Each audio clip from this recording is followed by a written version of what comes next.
Dans un village oublié au cœur de l'Afrique de l'Ouest, entouré d'une forêt si dense que même la lumière semblait s'y perdre, vivait un homme nommé Komi.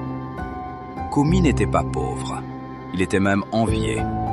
Il avait de l'argent, des terres, et personne ne savait exactement comment il avait bâti sa richesse aussi vite. Mais chaque nuit, à exactement 3 heures du matin, quelque chose se produisait. Les chiens du village se mettaient à hurler, tous en même temps. Les coqs se taisaient, le vent s'arrêtait, et une voix sortait de la forêt. Une voix grave, ancienne. Une voix qui n'appelait qu'un seul nom. Komi.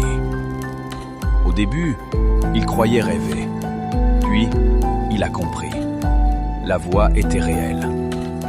Les anciens du village l'avaient prévenu. Il y a des choses dans la forêt qui ne meurent jamais. Ce que tu prends sans permission te réclamera toujours un prix. Mais Komi riait. Il disait que les anciens vivaient dans la peur, que ces histoires étaient des contes pour enfants.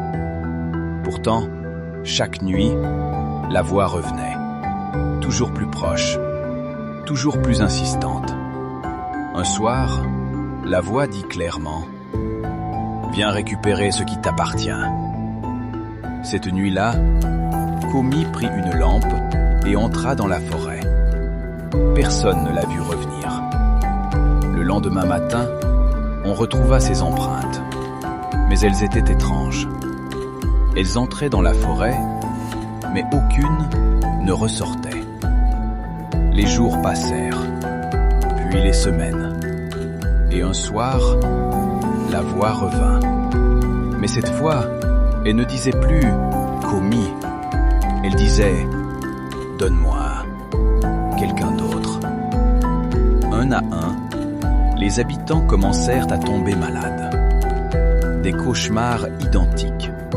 Toujours la même forêt. Toujours le même homme. Mais son visage n'était plus humain. Il avait les yeux blancs, la bouche cousue et des chaînes autour du cou. Les anciens comprirent alors la vérité. Komi avait fait un pacte ancien, interdit. Et quand il n'a plus voulu payer le prix, la chose de la forêt l'a pris et a demandé plus. Une nuit, tout le village se réveilla en même temps. La voix cria « Vous avez profité de son argent. Maintenant, payez !» Les cases prirent feu, sans flamme. Les ombres bougeaient seules. Et au lever du soleil, le village était vide. Aujourd'hui encore, les chasseurs évitent cette forêt, car certains jurent entendre, à 3 heures du matin, « Viens, la richesse t'attend ». Dans cette histoire, la leçon à retenir est « Tout ce qui te donne beaucoup sans effort finit toujours par te réclamer ton âme ». En Afrique, on dit souvent « La nuit n'offre jamais un cadeau sans reprendre le double au lever du jour ».